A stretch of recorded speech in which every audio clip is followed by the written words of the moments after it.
noite, abrimos o telejornal com a reposição da mensagem do Presidente da República, Evaristo Carvalho, à nação.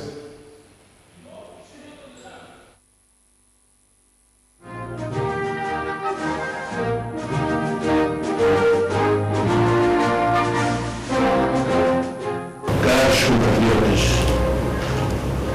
no passado dia 7 de outubro do corrente ano, o povo soberano foi, uma vez mais, chamado às urnas para eleger os seus representantes aos níveis nacional, autárquico e regional. Como já é tradição entre nós, o povo acudiu a esse chamamento de forma massiva, livre e ordeira, não se tendo registrado na ocasião qualquer tipo de incidente digno de menção. Não posso, contudo, na qualidade de chefe de Estado e o mais alto magistrado da nação, deixar de lamentar os atos de violência injustificados, bem como os tumultos que tiveram lugar durante os trabalhos de apuramento das Assembleias, tanto distritais como nacional ou geral. Tais atos, que chegou até a pôr em perigo a integridade física de magistrados, o que lesa sobremaneira a nossa reputação e a credibilidade interna e externa que o nosso país e a nossa democracia foram adquirindo ao longo destes anos de sã convivência democrática. No entanto, mantendo-se fiel à nossa tradição democrática, os resultados eleitorais foram proclamados e tornados públicos dentro dos prazos previstos, não se tendo registrado qualquer reclamação ou pretexto das partes concorrentes às eleições.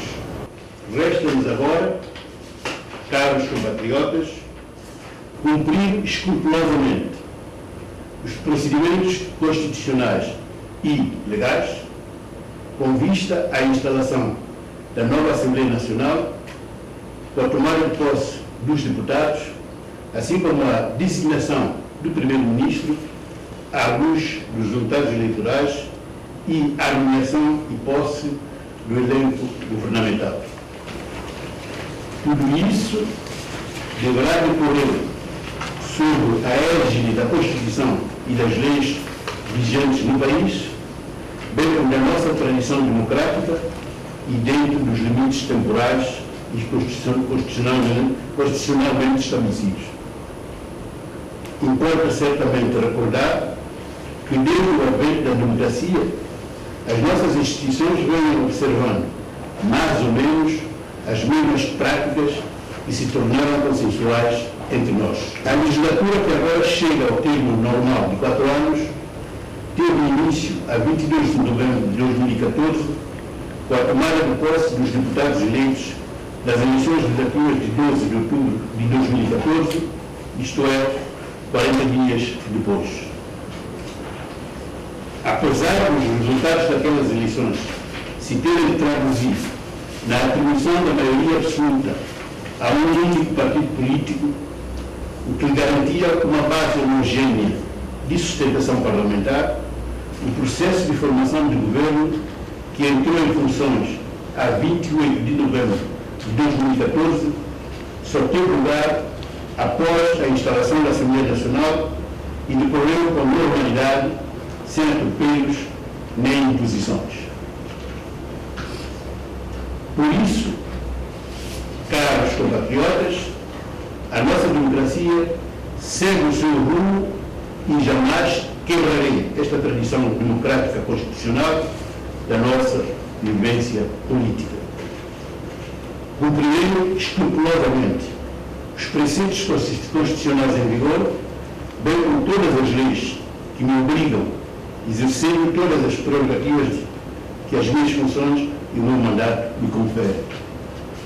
Caros compatriotas, em democracia e nos processos eleitorais há sempre espaços e momentos de grandes emoções, de celebrações, deslumbramentos exaltações, efusão de alegria e manifestação de tristeza, sem que sejam necessários comportamentos arruaceiros, atitudes de intimidação, ameaças de agressão pessoal, atos de vandalismo e de destruição de bens públicos ou privados, que revelam irresponsabilidade, cujo preço a pagar por todos nós poderá ser extremamente elevado. Por conseguinte, na qualidade de Presidente da República e chefe de Estado, venho uma vez mais pedir aos meus compatriotas para se absterem de comportamentos nada dignos que mancham o país e o regime democrático, causam fraturas na sociedade e atentam gravemente contra a nossa própria liberdade, a unidade e o nosso pacto de vida em comum. O país e as suas instituições democráticas estão a funcionar normalmente e, como garante da regularidade do funcionamento do Estado e defensor último da Constituição, tomarei todas as medidas necessárias no sentido do respeito do Estado de Direito, da garantia dos direitos e liberdades dos cidadãos, da proteção das pessoas e dos seus bens e da salvaguarda da estabilidade política, segurança e paz social. Falo-ei na estrita observância da Constituição e das leis, na defesa dos superiores interesses do povo santomense, na execução da sua vontade soberana, livremente expressa nas urnas, sem ceder a pressões de qualquer natureza ou origem que sejam. As instituições encarregues da manutenção da ordem pública e da proteção dos cidadãos devem melhorar os mecanismos de vigilância e de proteção de atos ilícitos, por forma a poder identificar e responsabilizar judicialmente os respectivos protagonistas e os seus eventuais mentores.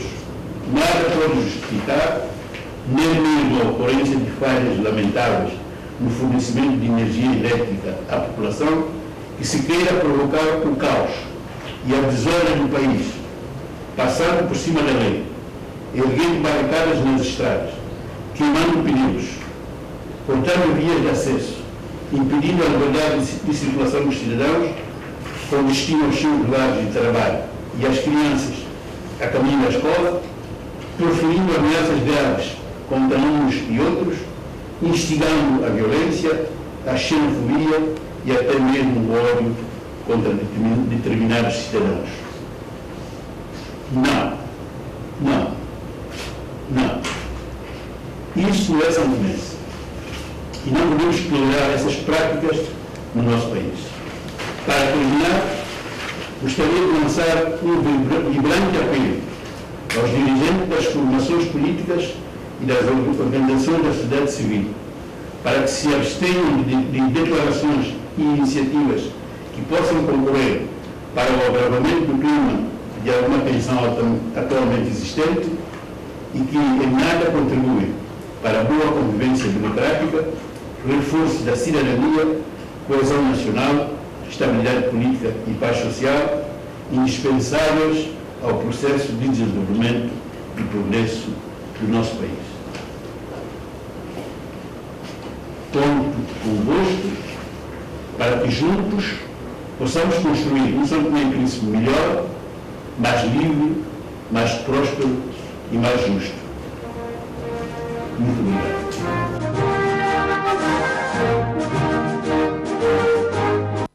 Os partidos da oposição, nomeadamente o MLSTP-PST e a coligação integrada pelo PCD, MDFM e o DD, reagiram esta quinta-feira ao discurso à nação do Presidente da República. Segundo a oposição, o Presidente nada disse que pudesse tranquilizar a população e muito menos apresentou medidas para pôr cobro à insustentável situação política e institucional que o país vive. Esperava-se que, no mínimo, o Presidente da República pudesse informar a nação o paradeiro certo do primeiro-ministro, que numa atitude de manifesto desprezo e desrespeito pelo nosso povo, abandonou o país há mais de 20 dias sem qualquer explicação. O Presidente da República fugiu claramente às suas responsabilidades ao não cumprir as suas atribuições constitucionais, demonstrando assim ser conivente com a intolerável situação de ingovernabilidade que vive o país. Não se vislumbrando, em parte alguma da Constituição, que a formação do governo esteja condicionada à tomada de posse dos deputados da Assembleia Nacional, refutamos essa interpretação feita por Sua Excelência o Presidente da República. Exortamo-lo a iniciar imediatamente contactos com os partidos políticos para a formação do governo, de acordo com os preceitos constitucionais, de modo a pôr cobro o vazio do poder e as consequências que poderão advir do prolongamento dessa situação. Nos encontros tidos com Sua Excelência, Presidente da República, reafirmamos a nossa posição, tendo inclusive apresentado ao mesmo a prova documental e política da nossa maioria parlamentar. Vêm assim os partidos da oposição, uma vez mais, manifestar sua disponibilidade em iniciar de imediato contatos com o Presidente da República para que se encontre uma solução governativa sustentável que ponha fim a esta crise político-institucional criada pelo líder do ADI. É ainda de se lamentar o fato do Sr. Presidente da República, no seu pronunciamento, ter tentado branquear a responsabilidade do governo de Patrício Trovoada pela crise energética jamais vivida no país. Compreendemos a revolta e a indignação dos cidadãos, mas apelamos à calma e ponderação no sentido de se evitar que o patrimônio coletivo seja destruído. Sendo imperiosa a necessidade de promover a manutenção periódica dos grupos de geradores, o Governo e a direção da EMAI nunca deveriam deixar que estes chegassem ao ponto de completa inoperância por falta de manutenção. O país está parado, as instituições adormecidas e os governantes ausentes. Pede ao Presidente da República para assumir as suas responsabilidades. Segundo o líder do MLSTB-PST, o chefe de Estado deve agir o mais depressa possível, porque o país já não suporta o estado de abandono em que se encontra e que pode ser aproveitado por muitos para práticas ilícitas de saque ao Estado. Esta indefinição permite a este governo assumir atitudes prerrogativas que já não deveria ter. Nós ouvimos dizer que engajamentos em nome do Estado estão a ser assumidos, contratos estão a ser assinados. Não pode ser. Portanto, por isso nós estamos a chamar ao bom senso e ao pragmatismo, que se veja o país real. Há muita coisa por resolver, há muita sonegação de informação, há muitos dossiês a serem deslocados, inclusivamente nas câmaras. Fala-se de computadores a serem desviados, a serem transferidos para casas de determinadas pessoas. Ao nível dos ministérios, nós sabemos. Já nos disseram, e isto pelas palavras do próprio Presidente da República, de que é natural, depois das eleições, esse afrouxamento. Mas isso já não é afrouxamento. Estamos a falar de uma letargia, de uma paralisia total, em que, naturalmente, os que estão neste momento, portanto, em final de mandato, aproveitam para, em alguns casos, queimar documentos e praticar outros atos ilícitos de saque ao Estado. E é contra isso que nós nos insurgimos. E é em relação a esta situação que exortamos o Presidente da República para tomar medidas urgentes para pôr cobro a esta situação, porque São Tomé e Príncipe já não aguenta mais. A oposição acusou o AD de fugir responsabilidades. A Ação Democrática Independente convidou a oposição para uma ronda de negociações para os dias 5 e 6 deste mês. Este solicitava a antecipação do encontro para esta quarta-feira, 31 de outubro. O AD até agora não reagiu. O ADI pede, numa carta com data de 23 de outubro, um encontro com os partidos da oposição nos dias 5 e 6 de novembro. Será que não há urgência? E nós, de facto, fizemos uma contraproposta no dia 31, para antecipar. Se a preocupação não é, enfim, ganhar tempo, se a preocupação é, de facto, resolver os problemas deste povo martirizado, então que conversemos antes. Este diálogo não aconteceu ontem e até este momento não temos qualquer pronunciamento do ADI. Continuamos a perguntar o que é que está a acontecer e alertamos ao Presidente uma vez mais para não cair na teia da cumplicidade com os dirigentes do ADI. Nós estamos todos vigilantes. Queremos uma solução rápida, porque este povo está cansado. E o seu cansaço, a sua paciência, tem limites.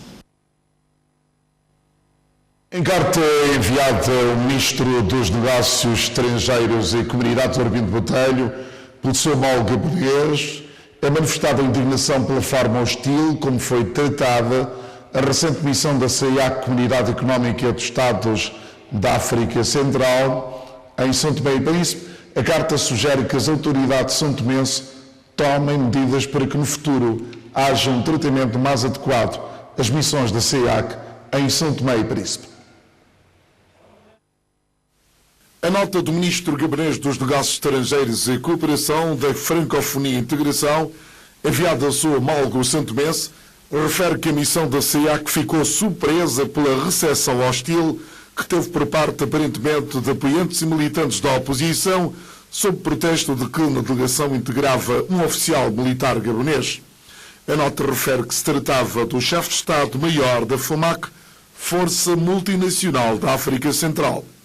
A nota salienta que esta atitude causou indignação das mais altas autoridades gabonesas, pelo que, citamos, poderá ser considerado um sentimento hostil, descortês, xenófobo e não fraternal contra a República Gabonesa. Prossegue ainda a nota, esta situação não pode ser tolerada no contexto de relações de boa vizinhança e de fraternidade entre a República Gabonesa e a República Irmã de São Tomé e Príncipe. Portanto, concluindo a nota, sugere-se que sejam tomadas medidas para assegurar o tratamento adequado das missões da CEIAC em São Tomé e Príncipe. O preâmbulo da nota refere que a missão oficial da CEIAC se inscreveu no estrito respeito do princípio de soberania dos Estados da África Central, com o assentimento do chefe de Estado são-tomense e aprovada pelo seu homólogo gabonês na qualidade de presidente da CEIAC em exercício. Acrescenta ainda a nota que foi neste quadro que a missão foi recebida pelo Presidente da República, tendo sido entregue uma mensagem do seu homólogo gabonês e com o aval das autoridades são-tomenses, esta missão dirigiu-se ao Tribunal Constitucional para se inteirar dos trabalhos em curso.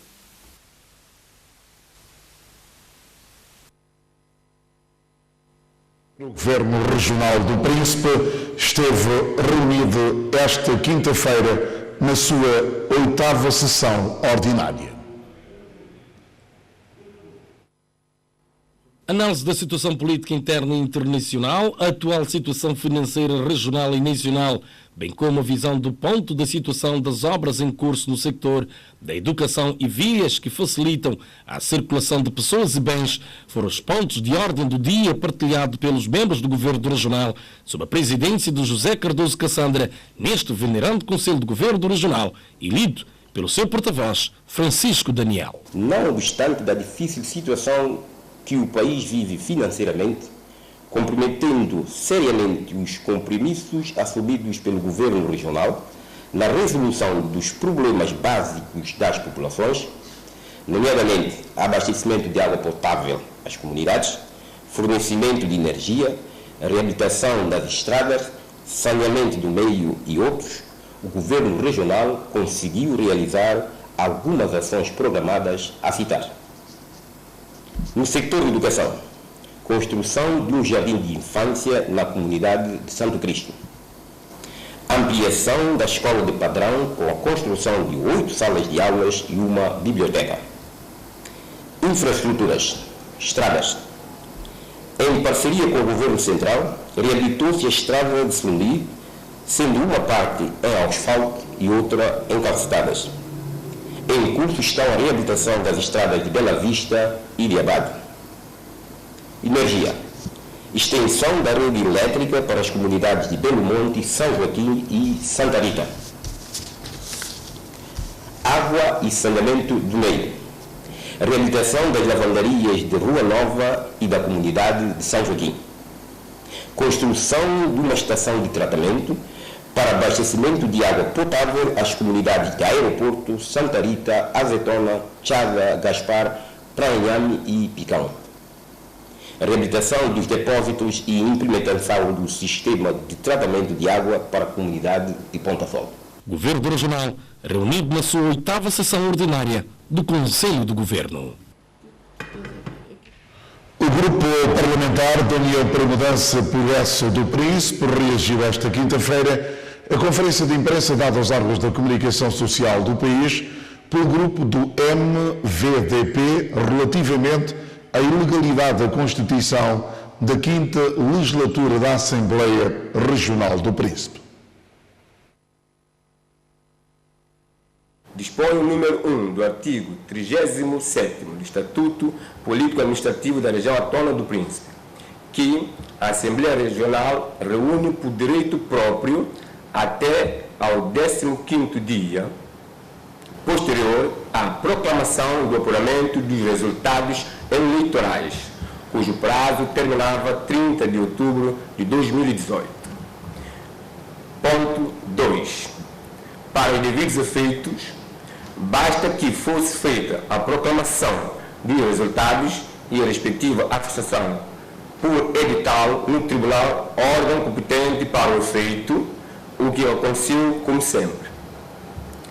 Ponto 3. Após os atos prescritos no ponto anterior, foram devidamente notificados os representantes dos movimentos que elegeram deputados nas eleições do passado dia 7 de outubro de 2018 e solicitada à Comissão Eleitoral Nacional a emissão das respectivas certidões para a consequente tomada de posse. Ponto 4. Após a emissão da nota oficial dos serviços da Assembleia Regional e da respectiva notificação, o líder do Movimento Verde para o Desenvolvimento do Príncipe solicitou por telefone o adiantamento da sessão, invocando razões de viagem, pelo que o presidente da Assembleia sugeriu que o mesmo fosse substituído pelo primeiro candidato não eleito, sob a pena de incumprimento do prazo legal. Não obstante, o Movimento Verde escolheu não se fazer representar por nenhum dos deputados. Quinto ponto. No comunicado assinado pelo líder do Movimento Verde, o mesmo recorreu à lei eleitoral dos órgãos das autarquias locais, diploma que não se aplica no caso concreto, pois 1. O artigo 57º da Lei Eleitoral dos órgãos das autarquias locais, que tem como epígrafe da Autarquia Especial do Príncipe, estabelece que as eleições dos órgãos da Autarquia Especial do Príncipe processam-se nos termos da presente lei com as devidas adaptações. 2. O Príncipe deixou de ser uma autarquia especial desde 1995 e passou a ser uma região autônoma, conforme previsto no artigo 137º da Constituição da República, regendo por um estatuto próprio. 3. O Estatuto Político-Administrativo da Região Autônoma do Príncipe, Lei 4/2010, é um diploma especial perante a lei eleitoral dos órgãos das autarquias locais e, de acordo com os princípios gerais do direito que qualquer jurista deve conhecer, que as normas especiais prevalecem sobre as gerais. Mas aquela disposição é de natureza transitória e aplicável com as devidas adaptações. Isto é, só se recorre a ela quando nenhuma outra dispõe em sentido diverso. Por fim, não se pode fazer letra morta o disposto no número 1 do artigo 37º do Estatuto Político-Administrativo da Região. 6. Dito isto, e nos termos do Estatuto Político-Administrativo da Região Autônoma do Príncipe, a Assembleia tinha que ser instalada até ao 15º dia posterior à proclamação do apuramento dos resultados eleitorais. 7. Sob a eleição dos membros da mesa da Assembleia Legislativa Regional do Príncipe, o nosso grupo parlamentar, uma vez mais, cumpriu o previsto nas normas vigentes para o funcionamento desse órgão, e o regimento em vigor estabelece no seu artigo 42º, no seu ponto 1, que diz: o vice-presidente, o secretário e o vice-secretário são eleitos por sufrágio de listas uninominais propostas por um mínimo de 3 e um máximo de 5 deputados. Para depois, o ponto 2 desse artigo referir que são eleitos os candidatos que obtiverem o maior número de votos dos deputados em efetividade de funções. Pelo que não vemos como o Movimento Verde, com 2 representantes na Assembleia, possa ver a sua lista subscrita por 3 deputados, pois nem como grupo parlamentar constitui-se. 8. Lamentamos o desconhecimento por parte da liderança do Movimento Verde sobre a legislação a aplicar, no caso concreto, tenha gerado o que parece ser um mal-entendido.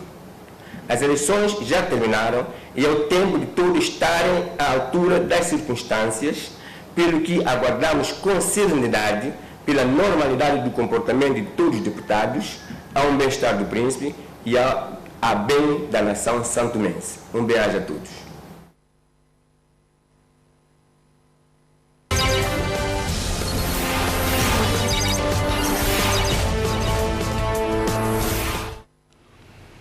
Mais de 2,5 milhões de euros é quanto a União Europeia vai investir no programa de combate à violência com base em género, um projeto a ser implementado em 2019 que tem a duração de 3 anos. O assunto esteve em foco no encontro entre a Ministra da Justiça, Administração Pública e Direitos Humanos e o Embaixador da União Europeia. O encontro visou analisar o avanço da elaboração do projeto, cuja vertente é a violência com base no género. Ministre da Justiça e dos Direitos de l'Homme e... Analisamos com a Ministra o novo programa que pretendemos implementar. Trata-se de um programa de combate à violência baseado em género. O programa vai ser implementado em 2019. Temos uma convergência sobre os grandes eixos deste programa. O programa está avaliado em 2,5 milhões de euros. Trata-se de uma subvenção em parceria com o Ministério da Justiça, Administração Pública e Direitos Humanos. Há várias componentes. Estamos a pensar, por exemplo, em criar um centro de acolhimento para mulheres, sobretudo mães, que são vítimas de violência baseada em género. Também estamos a pensar na droga. Que papel a droga joga nesse contexto? Como combater este fenómeno no contexto da violência baseada em género? Como melhorar o sistema penitenciário e etc. Há várias componentes, mas o elemento essencial é apoio às mulheres vítimas deste fenómeno. Nous mettrons à la disposition. Para a Ministra da Justiça e Direitos Humanos, a implementação deste projeto será uma mais-valia para o país, uma vez que o fenómeno violência tem ganho dimensão.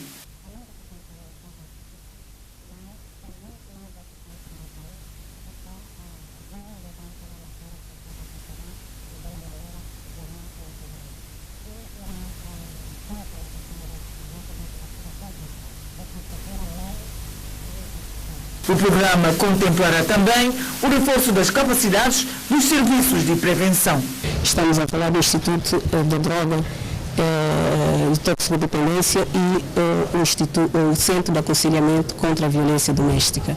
Do outro lado, também, esse projeto integra parte do acompanhamento da vítima, o que quer dizer que queremos, com esse projeto, criar condições para que o atendimento das vítimas, ao nível das polícias, da Polícia Judiciária, do Ministério Público e do Tribunal, seja feito de maneira direcionada, tomando em conta a especificidade da matéria. Quer dizer, queremos é que, com esse projeto, criar condições ao nível de infraestruturas, ao nível de meios, para que se consiga diferenciar o atendimento às vítimas baseado no género. E o terceiro aspecto é, depois da vítima, temos também que olhar para o agressor. Quer dizer que o agressor, quando depois é condenado, está a cumprir a pena nos serviços prisionais, é preciso que haja o acompanhamento também deste agressor para que depois de cumprir a pena, ao regressar à sociedade, ele já tenha, no mínimo, elementos para que o seu comportamento na sociedade não volte a ser o mesmo. Quer dizer que o projeto integra também os serviços prisionais. O programa começa a ser executado em 2019, com a duração de 3 anos.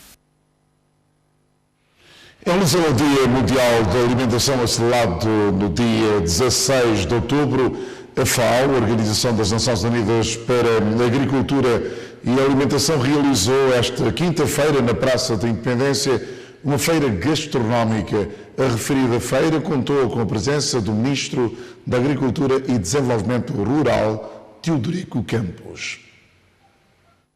Na feira gastronômica organizada pela FAO estavam expostos diversos produtos locais, oriundos um pouco por todos os cantos do território. Hoje nós temos aqui diversos produtos, temos diversas farinhas feitas mesmo aqui em Santo Tomé, temos palapalas diversas que chamam-se chipses, temos também alguns objetos decorativos porque tentamos também adicionar, trazer à feira alguns produtos de artesanatos. E temos aí tanto produtos agroalimentares como também artesanatos. Eu faço de tudo um pouco, desde flores, vasos, decoro tudo para casamentos, dentro de taças, carro de noivas, tudo que é para a noiva eu também faço. Esta é uma atividade alusiva ao dia 16 de outubro, Dia Mundial da Alimentação, que se celebrou no dia 16 de outubro, mas por razões diversas alheias à nossa vontade, não foi possível na altura realizar essa atividade. Uma vez estavam num clima pós-eleitoral, tinha havido uma comunicação da polícia sobre concentrações e nós fomos obrigados, na véspera, a suspender a atividade para cumprir com, digamos, a legislação que foi estabelecida. Bom, tendo passado esse momento, nós entendemos portanto, realizar efetivamente a atividade. E no decorrer da atividade foi promovida uma sessão de tertúlia sobre o desafio alimentar em São Tomé e Príncipe. Fomos convidados a vir falar sobre os desafios da alimentação escolar em São Tomé e Príncipe e perspectivas para o futuro. Vamos hoje, essencialmente, inserir na nossa estratégia do Programa Nacional de Alimentação e Saúde Escolar, partilhar com os convidados, as pessoas presentes e recolher também subsídios, opiniões, sugestões, a fim de nós conseguirmos melhorar este programa. A mudança do hábito alimentar é urgente, segundo o titular da Agricultura, Teodorico Campos. Queremos já felicitar pela iniciativa e, ao mesmo tempo, ajudar a mudar o hábito da nossa dieta alimentar. Nós temos que valorizar aquilo que é nosso. E para isso é preciso nós garantirmos a segurança alimentar e nutricional para a nossa população. Sabemos que cada dia temos que dar um prato quente às nossas crianças. Por essa razão, é da responsabilidade do governo de fazer tudo para que nós possamos diminuir todos os custos e possamos abastecer os nossos mercados, porque, como é óbvio, nós sabemos que quando não há arroz no país, temos o hábito de consumo do arroz, que é um alimento muito mais prático, mas é verdade que nós também temos que habituar-nos com os vários alimentos que são produzidos localmente. A Organização das Nações Unidas para a Alimentação e Agricultura, FAO, realiza a Feira Gastronômica alusiva ao Dia Mundial da Alimentação, celebrado a 16 de outubro. O navio Anfitrite, que há vários anos vem fazendo ligação marítima entre as ilhas de São Tomé e Príncipe e costas africanas, correu esta quarta-feira o risco de naufrágio quando fazia ligação entre os dois arquipélagos, partindo de Cais em São Tomé. Respondendo primeiramente às especulações postas a circular, sobretudo nas redes sociais, o comandante do navio Anfitrite, Hamilton Barbosa, numa entrevista à televisão santomense, rejeita a possibilidade de naufrágio do referido navio, principalmente pelo excesso de carga que transportava. Já houve alguns carregamentos que se fez com o mesmo calado, qual o navio saiu, mas como vinha dizendo, tudo depende que muitas vezes como é que está o sentido da corrente, a direção das correntes, das vagas. E dizer que pela forma como o navio estava carregado, tanto não se coloca essa hipótese? Não, se a gente viesse, se não houvesse essas vagas que entrassem bruscamente no navio, portanto não haveria problemas nenhum. Entretanto, explicou o que de facto aconteceu durante a viagem entre as ilhas São Tomé e Príncipe, na noite desta quarta-feira, com mais de 100 passageiros a bordo. A rota que vínhamos, nós tínhamos uma certa corrente em popa. Temos uma certa corrente, fluxo de água em popa. E o movimento das hélices e o balanço do barco, havia aquela entrada de água das comportas que nós temos que o navio tem na popa. Mas acontece que com a corrente, portanto, havia mais entrada, mais fluxo de água ao entrar do que a sair, porque as comportas nossas, portanto, o tamanho das comportas não permitiam que saísse tanta água em função do fluxo de água que entrava, devido às ondulações que vinham em popa. E isto, portanto, começou a dar mais peso no navio, porque na casa de máquina, a quantidade de água que entrou na casa de máquina e na casa de leme vinha por aí cerca de umas 30 toneladas, se não foi mais. E então acionámos todos os mecanismos, todas as bombas, começámos a tirar água, mas havia aí que continuava aquela entrada. Então, como alternativa, tinha mesmo que aliviar o navio, tirar alguma quantidade de carga na popa, portanto na parte de trás do navio, e foi isso que fiz. Como prioridade, as prioridades são, como gostaria de repetir, vida humana. Isto é que era a prioridade da prioridade. Como é que recebeu o primeiro sinal que o navio tivesse tanto a encher de água? Através dos passageiros, dos técnicos, dos operadores de barco? Foi o nosso oficial que estava de turno na máquina, então é que sentiu que estava a entrar água que vinha de cima. Portanto, se viesse de baixo, obviamente podia ser alguma ruptura, alguma fratura no casco ou algum furo que viesse de baixo, mas felizmente nem era isso, portanto era água mesmo que vinha de cima. Em algum momento temeu-se o pior?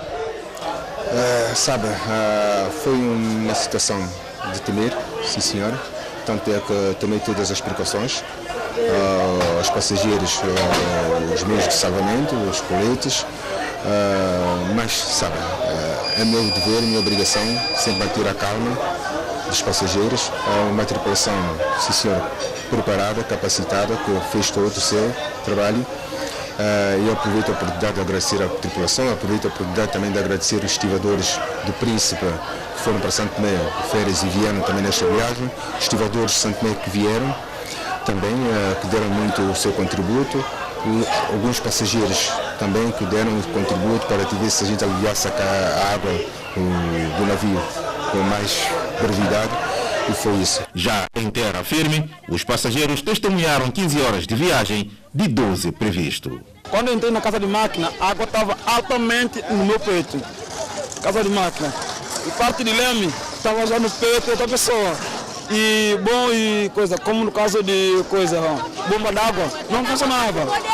Não funcionava. E então, lutamos desde 22 horas. Muitas caras foram até o mar? Só não é muito, é bastante. Há passageiro que não tem uma roupa para usar. Nenhuma. Nós tiramos roupa, entramos no empurrão de barco, começou a tirar água, jogar no mar e começamos a tirar carga. E nossa carga toda foi jogar no mar todo. Enquanto o passageiro também estava a prestar socorro? Sim, sim. Da maneira que a água começou a entrar, demorava mais 3 minutos, nem barco, nem coisa, nem nada. Balde. Quem está com balde, quem está a tirar água, quem está com motobomba, quem está a fazer, ajudar, quem está a tirar carga, que era o essencial, tínhamos que tirar para poder carga. Trouxe muita carga que foi para o mar. É semente, é óleo, é cebola, é esparguete, é chouriço, é arroz, é feijão, é cerveja, é tudo, baixa tudo.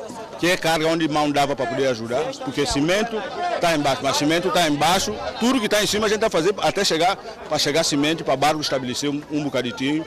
Quando o comandante viu que não dava mais, quando a gente está no andamento, é agora que a água está entrando mais. Nós paramos cerca de 2 ou 3 vezes, quem está a tirar carga, quem está a tirar água, fazer tudo até o barco normalizar, que a gente tirou essa água tudo, até o comandante disse mais ou menos, a gente pode continuar a viagem então. Episódio que fica para trás, com o mal pior evitado, o navio retomará sua atividade normalmente. O navio vai continuar a fazer a sua viagem normalmente e tem a tranquilizar a população. Aliás, muita gente que já viajou, acredito que talvez também já tenha viajado deste navio. Portanto, são acontecimentos que não aconteceu com o Anfítrite, podia acontecer com qualquer outro navio, mas, como digo, prioridade das prioridades, não houve nenhum problema de vida humana, portanto, toda a gente chegou são e salvo. Houve, sim, senhor, teve-se que aliviar o navio, deitando algumas cargas para o mar, mas isto não é vida humana, portanto, para mim, com prioridade, vida humana. Navio Anfitrite a fios de naufrágio esta quarta-feira nas águas do território santomense. Cidades resilientes, sustentáveis, foi o tema central do fórum realizado pela Agência das Nações Unidas para Assentamentos Humanos, ONU Habitat, uma atividade inserida no projeto Outubro Urbano. 31 de outubro é o Dia Internacional das Cidades. Em São Tomé, a data foi celebrada com um fórum sobre a situação das cidades no país. Nós quisemos discutir a nossa cidade, as infraestruturas urbanas básicas, a expansão da cidade, tudo o que é discutido dentro da cidade, podemos aqui discutir livremente, sem qualquer compromisso, mas no sentido de vermos o que é que está mal, o que é que se aponta como soluções para estes males. O passado, o presente e o futuro das cidades de São Tomé e Príncipe foram os assuntos que mais mereceram a atenção do público. O nosso mercado tomava banho todos os dias. Ao aproximar-se a hora de fecho, potentes jatos de água constituíam um verdadeiro terror para aqueles e aquelas que tentassem ignorar a hora do banho. E as ruas da cidade, num perímetro bem definido, também tomavam banho, se não todos os dias, pelo menos com alguma frequência. E na cidade podia-se ouvir música em concertos gratuitos, no Coreto, cujos restos ainda jazem no jardim atualmente chamado 1º de Maio. Aí nós temos toda a problemática que nós temos que desenvolver à volta da educação, da saúde, da cultura, como é que nós utilizamos a inovação tecnológica também para melhorar o desenvolvimento da nossa cidade e que a administração, aqueles que nos administram, aqueles que nos governam, fazem para que nós tenhamos essa cidade sustentável e inclusiva. Quando nós olhamos para o caso de São Tomé e Príncipe, nós notamos que a gestão eficaz do crescimento urbano não tem sido feita. Portanto, nós olhamos para as nossas autarquias, seja a Dágua Grande, o Exócio, qualquer outro. Falta recurso humano, falta capacidade, falta competência para pensar a cidade do futuro, para pensar aquilo que nós queremos. O representante das Nações Unidas, que esteve presente no ato, salientou a importância deste fórum. Ao celebrar o dia 31 de outubro como o Dia Mundial das Cidades, o objetivo é promover o interesse da comunidade internacional na urbanização global impulsionar a cooperação entre países e cidades no encontro de oportunidades e enfrentar os desafios de urbanização, contribuindo desta forma para o desenvolvimento urbano sustentável. O Dia Mundial das Cidades contribui para os Objetivos de Desenvolvimento Sustentável e é reconhecido pela nova Agenda Urbana como uma plataforma prioritária para os parceiros. A Agência das Nações Unidas para Assentamentos Humanos, ONU Habitat, celebra o Dia das Cidades com um fórum no Centro Cultural Brasil São Tomé.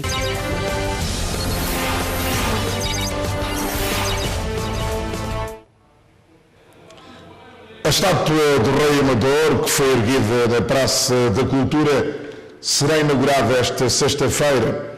A estátua tem quase 3 metros e vai dar uma nova imagem àquele espaço.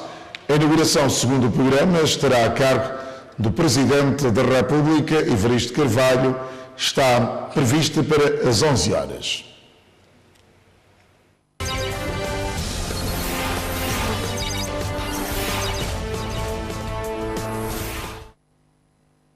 Está assim concluída esta edição do Telejornal. Boa noite.